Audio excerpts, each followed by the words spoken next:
Hello everyone, you're welcome to Healthy Options with Maureen. Today we'll be dealing with leftover egusi soup.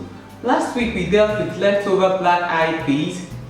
Most times when you have egusi soup in the fridge without the encouragement, I'm talking about the meat and everything that makes it appealing, you find it difficult to have it as a meal. Today we'll be dealing with leftover egusi soup. We'll be serving it with yams.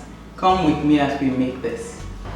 So for our leftover egusi soup, we need some palm oil, we need some scotch bonnet peppers, we need some onions, and of course we have our leftover egusi. Most times when you have leftovers, you find out you don't have meat in it, so no one really wants to go close to soups like that. So now, for our leftover egusi sauce, our palm oil goes into the pot. We place our palm oil in the pot first. Then the next thing that goes into the pot is your chopped onions. Place your chopped onions as well. Then you stir and place on heat. In this case, you may be needing a bit of salt depending on how salty your egusi is. I'm just going to be putting a pinch of salt. I'll place this on heat. Then once it softens, I'll be adding my peppers. Then later, the last thing that goes in will be the egusi soup. So I'm going to place this on heat now. I placed it on the medium heat. I'll cover. I'll let it start caramelizing before I add my peppers. So as you can see, our onions has softened. I'm going to be adding the peppers. I'll stay and leave for a few seconds. Then I'll be adding the egusi soup.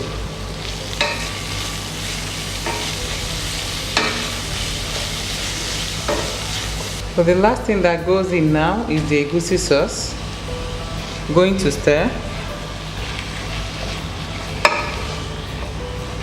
I won't be adding any water into this. Even if you must add water, it must be very little, like a tablespoon or two. For instance, if it's too thick, you can add about a tablespoon or two. This seems too thick, so I'll be adding just a little water. So the water goes in. And I'm going to stir. I'll cover it now, turn down the heat, and let it cook through. So as you can see, this is what it looks like after you've cooked it for a few minutes. I'll be dishing this now and I'll serve it with the yams. So since we are all about leftovers today, I'm going to show you the best way to have your leftover yams.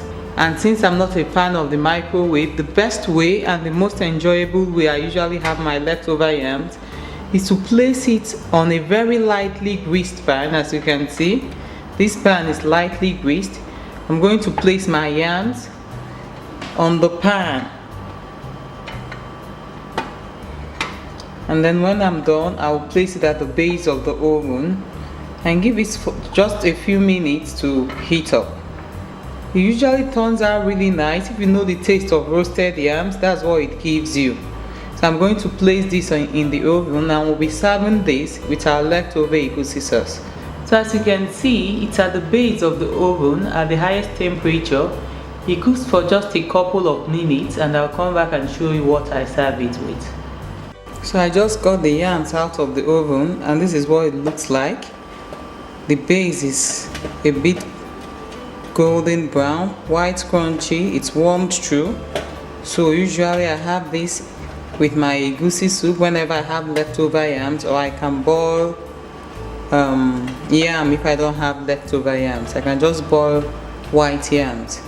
It intensifies the flavor you already have and you find out you'll really be enjoying it. It tastes exactly like roasted yam. So I'll be serving this with the egusi soup. So this is how I serve my leftover egusi.